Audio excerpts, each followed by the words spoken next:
조선 영조 시절 이야기예요. 임금님이 총애하던 신하가 있었는데 그 이름이 바로 박문수였어요. 이 사람 굉장히 특이한 양반이었거든요. 조선시대 관리들은 보통 거창한 가마에 타고 하인들 줄줄 달고 다니는 게 일반적이었는데 박문수는 달랐어요.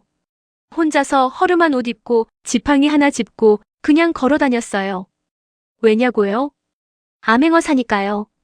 임금님이 직접 내린 밀지를 품에 품고 백성들이 사는 곳 곳곳을 발로 누비면서 억울한 일이 없나, 못된 관리가 없나 눈에 불을 켜고 다니는 사람이었어요. 그런 박문수가 경상도 어느 고을로 향하게 됩니다. 한양에서 소문이 들려왔거든요. 경상도 어느 고을에 새로 부임한 사또가 있는데 이 사람이 보통 탐관오리가 아니라는 거예요. 곡식 창고를 제멋대로 열어서 백성들 양식을 빼앗고 억울한 사연 있는 사람이 관청 문 두드리면 오히려 뒤집어 씌워서 매를 때리고 세금은 법에서 정한 것보다 2배, 3배를 거두는데 항의했다가는 옥에 처박아 버린다는 거예요. 영조 임금님 귀에도 결국 들어갔어요. 임금님이 박문수를 불러서 밀지를 내렸어요. 경상도 그 고을의 실상을 직접 파헤쳐라. 그리고 법대로 처결하라. 박문수는 밀지를 품속 깊이 집어넣고 마패를 챙기고 가장 낡은 옷을 골라 입었어요. 며칠을 걸어서 그 고을 어귀에 들어섰을 때 박문수의 눈에 가장 먼저 들어온 건 사람들 표정이었어요. 장터에 나온 사람들, 길을 걷는 사람들, 밭에서 일하는 사람들. 다들 고개를 숙이고 눈을 내리깔고 어딘가 겁에 질린 것처럼 쭈뼛쭈뼛한 거예요. 웃음소리가 없었어요. 아이들조차 뛰어놀지 않고 집 앞에 웅크려 있었어요. 이 마을 뭔가 많이 잘못됐구나. 박문수는 그 자리에서 직감했어요. 장터 한쪽에서 할머니 한 분이 나무를 조금 늘어놓고 팔고 있었어요. 박문수가 슬쩍 다가가서 말을 걸었어요. 할머니, 이 나물 얼마예요? 할머니가 힐끗 쳐다보더니 낮은 목소리로 대답했어요. 한 묶음에 엽전 2잎이요. 비싸지도 않은데 사람들이 잘 사가요? 할머니가 한숨을 푹 내쉬었어요. 요즘 누가 뭘 사요? 다들 먹고 살기도 빠듯한데. 사또가 세금을 얼마나 거두어 가는지 가을에 농사 지어봤자 남는 게 없다고요. 세금이요? 올해만 3번째예요. 봄에 1번, 여름에 1번, 가을에 또. 어디서 그런 법이 있냐고요. 그냥 뺏어가는 거지. 할머니는 말하다가 주변을 두리번거리더니 목소리를 더 낮췄어요. 괜히 큰 소리 냈다가 옥에 끌려가는 거 봤거든요. 이 동네에서 말 함부로 하면 안 돼요, 어르신. 박문수는 나무를 사들고 걸으면서 마을을 둘러봤어요. 가는 곳마다 이야기가 쏟아졌어요. 빚핑계로 논밭을 빼앗긴 농부, 관청에 하소연하러 갔다가 도리어 곤장 맞고 온 청년, 남편이 세금 못 낸다고 끌려간 뒤 아직도 소식 없는 아낙. 창고에 가보니까요. 마을 공동 곡식 창고가 텅 비어 있었어요. 봄이면 굶주리는 백성들한테 나눠줘야 할 그 곡식이 죄다 사또 창고로 넘어가 있다는 거예요. 박문수는 그날 밤 촛불 아래 앉아서 작은 종이에 빽빽하게 기록했어요. 백성들한테 들은 것, 눈으로 직접 확인한 것, 날짜와 이름과 숫자까지. 그 종이가 나중에 사또를 끌어내릴 증거가 될 거였어요. 그렇게 사흘이 흘렀어요. 박문수가 고을을 속속들이 파악했을 무렵 마침 사또가 큰 잔치를 연다는 소문이 돌았어요. 무슨 잔치냐고요? 자기가 부임한 지 1년이 됐다고. 자축잔치를 연다는 거예요. 백성들이 굶어 죽어가는 동안 혼자 배 두드리며 축하한다는 얘기였죠. 박문수는 그날을 기다렸어요. 잔치날 아침. 사또의 동원에는 화려한 잔치상이 차려졌어요. 기름진 고기 요리, 산의 진미, 향기로운 술이 가득한 술병들. 사또는 관복을 차려입고 배를 앞으로 내밀면서 기생들 사이에 앉아 껄껄 웃으며 술잔을 비우고 있었어요. 내가 이 고을에 온 지 어느새 1년이야. 참 보람있는 1년이었어. 아전들이 굽실굽실 맞장구를 쳤어요. 나리 덕분에 고을이 잘 돌아가고 있사옵니다. 그렇지. 내가 있어야 이 고을이 돌아가지. 사또가 잔을 높이 들었어요. 바로 그 순간이었어요. 잔치상 바깥에서 목청 터질 것 같은 소리가 울려 퍼졌어요. 암행어사 출두야. 천둥 같은 목소리였어요. 잔치 자리가 순식간에 얼어붙었어요. 기생들이 비명을 질렀고 아전들이 허겁지겁 뒤로 물러섰고 술병 하나가 바닥에 떨어져 산산조각 났어요. 박문수가 문을 박차고 들어섰어요. 남루한 나그네 차림이었지만 눈빛만큼은 칼날처럼 번뜩이고 있었어요. 그 손에는 둥글고 묵직한 마패, 말 3마리가 선명하게 새겨진 마패가 높이 들려 있었어요. 사또의 얼굴이 순식간에 창백해졌어요. 저 사람이 어사라고. 다리가 후들후들 떨렸어요. 박문수가 천천히 걸어 들어오면서 말했어요. 조용하지만 고을 전체에 울려 퍼지는 것 같은 목소리로요. 네 이놈. 임금님께서 내리신 법도를 무시하고 백성의 곡식을 도적질하고 억울한 이에게 매질을 하고 법에도 없는 세금을 3번씩이나 거두어 갔구나. 사또가 부들부들 떨면서 입을 열었어요. 그건 다 고을을 위해서 한 일이고. 박문수가 딱 잘라서 말했어요. 고을을 위해서? 텅 빈 곡식 창고가 고을을 위한 것이냐? 굶주린 아이들이 고을을 위한 것이냐? 억울하게 옥에 갇힌 백성이 고을을 위한 것이냐? 사또는 더 이상 아무 말도 못했어요. 박문수가 품에서 기록한 종이를 꺼냈어요. 사흘 동안 내 죄목을 하나하나 기록했다. 빼돌린 곡식의 양, 뺏어간 논밭의 수, 억울하게 매질당한 백성의 이름, 옥에 갇힌 자들의 사연. 전부 다 여기 있다. 사또는 그 자리에서 무릎을 꿇었어요. 살려주십시오, 어사나리. 박문수가 대답했어요. 살고 죽는 건 내 죄에 달렸다. 일단 지금 당장 곡식 창고를 열어라. 빼앗은 논밭 문서를 주인들한테 돌려줘라. 옥에 가둔 백성들을 전부 풀어줘라. 명령이 떨어지자마자 아전들이 우르르 창고로 달려갔어요. 자물쇠가 열리고 창고 안에 쌓인 곡식 포대들이 쏟아져 나왔어요. 감옥문이 활짝 열리면서 억울하게 갇혀있던 사람들이 하나둘씩 걸어 나왔어요. 빼앗겼던 논밭 문서가 원래 주인들 손으로 돌아갔어요. 소식이 순식간에 온 마을로 퍼졌어요.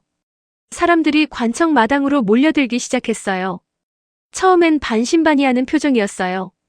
진짜야? 어사가 온 거야? 그러다가 창고에서 곡식이 나오는 걸 보고 감옥에서 가족이 걸어 나오는 걸 보고 그제야 실감이 났어요. 여기저기서 울음소리가 터졌어요. 남편을 되찾은 안악이 엉엉 울었고 논밭 문서를 돌려받은 농부가 땅에 엎드려 절을 했어요. 마을 어귀에서 나물 팔던 할머니도 와서 박문수 앞에 고개를 조아렸어요. 어사날이 우리 살았소. 정말 감사합니다. 사또는 그 자리에서 포박되었어요. 죄목이 낱낱이 적힌 문서와 함께 한양으로 압송됐어요. 나중에 그 사또가 어떻게 됐냐고요? 관직이 박탈되고 귀양을 갔다고 해요. 당연한 결과였죠. 박문수는 일을 다 마무리하고 다시 낡은 보따리를 챙겼어요. 마을 사람들이 길 양쪽으로 늘어서서 전송을 하려고 했어요. 곡식을 담아서 드리려는 사람도 있었고 떡을 쌓아온 사람도 있었어요. 박문수는 손을 저었어요. 다 필요 없소. 그 곡식 아이들 먹이는 데 쓰시오. 그리고 뒤도 돌아보지 않고 먼지 나는 길 위로 걸어갔어요. 지팡이 하나, 낡은 옷 한 벌, 가슴 속에 품은 마패 하나. 그게 전부였어요. 사람들은 한참 동안 그 뒷모습을 바라봤어요. 아무도 먼저 움직이지 않았어요. 길이 굽어져 박문수의 모습이 사라지고 나서야 누군가 조용히 말했어요. 저분이 진짜 어사날이었어. 그날 이후 그 고을에서는 오랫동안 박문수 이야기가 전해졌어요. 허름한 나그네로 와서 탐관 오리를 무릎 꿇린 사람, 백성의 편에서 법을 세운 사람. 그게 암행어사 박문수였습니다. 구독과 좋아요 부탁합니다. 조선시대에는 힘없는 백성이 가장 먼저 당하는 법이었어요. 땅이 있으면 빼앗기고 억울하면 도리어 뒤집어쓰고 관청에 하소연하러 가면 오히려 매를 맞고 쫓겨나는 세상이었거든요. 그래서 백성들한테는 암행어사가 그냥 관리가 아니었어요. 마지막 희망이었어요. 저 멀리서 마패 하나 번쩍 들리는 순간 그게 곧 하늘이 내 편이라는 뜻이었으니까요. 오늘은 전라도 어느 작은 마을에서 그런 순간이 찾아오는 이야기예요. 때는 늦가을이었어요. 들판의 벼는 이미 다 베어진 뒤였고 나뭇잎이 우수수 떨어지는 쓸쓸한 계절이었어요. 바람이 불 때마다 낙엽이 소용돌이쳤고 하늘은 잔뜩 흐려 있었어요. 전라도 어느 마을 길목에서 갑자기 소란이 벌어졌어요. 이놈, 꼼짝 마라. 포졸 2명이 한 농부를 거칠게 붙잡아 두 손을 묶고 끌고 가는 거예요. 농부는 40대 초반의 평범한 남자였어요. 얼굴은 햇볕에 그을리고 손은 굳은 살이 두껍게 박혀 있었어요. 평생 농사만 지어온 사람 특유의 얼굴이었어요. 억울합니다. 나는 수로 막은 적 없어요. 농부가 발버둥을 치며 외쳤지만 포졸들은 아랑곳하지 않았어요. 닥쳐. 사또 어른이 수로 막았다고 하셨잖아. 사또가 그렇게 말씀하셨다고 그게 사실이 됩니까? 증거도 있어. 그러니까 어서 와. 사실 증거는 없었어요. 사또가 농부의 논을 탐낸 거였어요. 마을에서 제일 기름진 논이었거든요. 봄에 물 대기 좋고 햇볕도 잘 들고 해마다 풍년이 드는 그런 논이었어요. 사또가 그 논을 빼앗으려고 수로를 막았다는 죄를 뒤집어 씌운 거예요. 그 장면을 보고 있는 아이가 있었어요. 마을 어귀 쪽에 서 있던 어린 계집아이였어요. 나이는 7살쯤 됐을까요? 머리는 양갈래로 따여 있었고 저고리는 낡았지만 깨끗했어요. 근데 발을 보면 맨발이었어요. 차가운 흙바닥 위에 맨발로 서서 아빠가 끌려가는 걸 지켜보고 있었어요. 처음엔 그냥 얼어붙어 있었어요. 무슨 상황인지 이해가 안 됐겠죠. 그러다가 아빠의 모습이 점점 멀어지자 아이가 두 팔을 내밀었어요. 아빠. 그 목소리가 어찌나 애절하던지. 아빠 가지마. 아빠. 아이가 울기 시작했어요. 맨발로 차가운 땅 위에 서서 두 손을 뻗은 채로 그냥 엉엉 울었어요. 바로 그 장면을 목격한 사람이 있었어요. 지나가던 나그네였어요. 허름한 두루마기에 낡은 갓을 쓰고 지팡이를 짚은 채 걷고 있었는데 맨발의 딸아이를 보는 순간 발걸음이 딱 멈췄어요. 나그네가 한동안 그 자리에 서서 딸아이를 바라봤어요. 그 나그네가 누구였냐고요? 박문수였어요. 박문수는 근처 주막으로 들어갔어요. 주막 주인이 반갑게 맞이했어요. 어서 오시오 나그네. 뭘 드릴까요? 막걸리 한 잔이요. 그나저나 방금 밖에서 농부 한 명이 포졸들한테 끌려가던데 무슨 일이요? 주막 주인이 한숨을 쉬면서 목소리를 낮췄어요. 아, 그 양반이요. 참 억울한 사람이에요. 사연을 좀 들어볼 수 있겠소? 주막 주인이 주변을 두리번거리더니 의자를 당겨 앉았어요. 그 양반 이름이 이서방인데요. 마을에서 제일 부지런한 농부예요. 해마다 풍년을 일구는 사람이라 논이 유명하거든요. 논이 유명해요? 전라도에서도 알아주는 기름진 논이에요. 그 논을 사또가 탐을 낸 거예요. 사또가요? 처음엔 그냥 팔라고 했대요. 이서방이 거절하니까 이번엔 수로를 막았다는 죄를 씌운 거죠. 수로 막으면 주변 논에 피해를 준다고 그게 죄라고. 실제로 수로를 막은 적이 있어? 없죠. 그 사람이 왜 수로를 막아요? 오히려 수로 관리를 제일 잘하는 사람인데 박문수가 막걸리 잔을 내려놨어요. 한 모금도 마시지 않은 채였어요. 관청의 하소연은 해봤소? 주막 주인이 쓴웃음을 지었어요. 했죠. 이서방 마누라가 아이 데리고 관청에 갔는데 문전박대당했어요. 사또 편인 아전들이 오히려 허위 신고라고 쫓아냈다고요. 그 딸아이가 방금 맨발로 울고 있던 아이요? 맞아요. 이서방 외딸이에요. 어미는 2해 전에 세상을 떠나서 이서방 혼자 키우고 있어요. 박문수가 자리에서 일어섰어요. 막걸리 값을 탁자에 내려놓으면서요. 고맙소. 박문수가 관아를 향해 걸어갔어요. 관아 마당에는 사또가 나와 있었어요. 포졸들이 이서방을 앞에 꿇어 앉혀놓고 사또가 팔짱을 낀 채 호통을 치고 있었어요. 이놈 수로를 막아서 이웃논에 피해를 줬지. 죄를 인정해. 그러면 형을 가볍게 해주마. 이서방이 고개를 들었어요. 인정할 수 없습니다. 저는 한 적이 없어요. 증거가 있는데도 잡아떼느냐? 그 증거 진짜 증거가 맞습니까? 사또가 얼굴이 시뻘개지며 소리쳤어요. 이놈이 감히. 포졸들 곤장 10대 쳐라. 그 순간이었어요. 관아 마당 입구 쪽에서 조용하지만 분명한 목소리가 들렸어요. 잠깐. 사또가 고개를 돌렸어요. 허름한 나그네 하나가 마당 안으로 걸어 들어오고 있었어요. 당신 뭐예요? 여기가 어딘 줄 알고 함부로. 나그네가 천천히 손을 품속으로 집어넣었어요. 그리고 꺼낸 건 둥글고 묵직한 마패였어요. 말 3마리가 선명하게 새겨진 마패. 박문수가 그것을 높이 들었어요. 암행어사 출두야. 관아 마당이 순식간에 얼어붙었어요. 포졸들이 뒤로 물러섰고 아전들이 허겁지겁 엎드렸어요. 사또 얼굴에서 핏기가 싹 가셨어요. 박문수가 걸어 들어오면서 차갑게 말했어요. 사흘 전부터 이 고을을 살펴봤소. 이 서방의 논이 얼마나 기름진 땅인지, 그리고 수로 막은 증거라는 게 얼마나 허위인지 전부 다 알고 있소. 사또가 입을 벌렸다 닫았다 했어요. 그건 말마키오? 박문수의 눈이 가늘어졌어요. 탐이 나서 뒤집어 씌운 거잖소. 좋은 논 빼앗으려고 멀쩡한 사람한테 누명 씌운 거잖소. 사또가 무릎을 꿇었어요. 살려주십시오, 어사나리.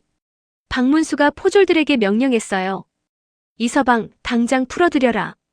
포졸들이 서둘러 이서방의 포박을 풀었어요. 이서방이 비틀거리며 일어섰어요. 손목에 밧줄 자국이 빨갛게 남아있었어요. 박문수가 사또를 향해 말했어요. 빼앗은 논 문서 즉시 돌려주시오. 그리고 당신은 이 자리에서 파면이오. 사또가 눈물을 흘리며 엎드렸지만 박문수는 눈 하나 깜짝하지 않았어요. 논 문서가 이서방 손에 돌아왔어요. 이서방이 박문수 앞에 무릎을 꿇었어요. 어사나리 감사합니다. 이 은혜를 어떻게? 박문수가 몸을 굽혀 이서방의 두 손을 잡았어요. 그리고 천천히 일으켜 세우면서 말했어요. 나한테 절할 것 없소. 이서방이 눈물을 닦으며 고개를 들었어요. 박문수가 빙그레 웃었어요. 어서 가시오. 기다리는 딸아이가 있잖소. 이서방 얼굴이 확 바뀌었어요. 그리고 뛰었어요.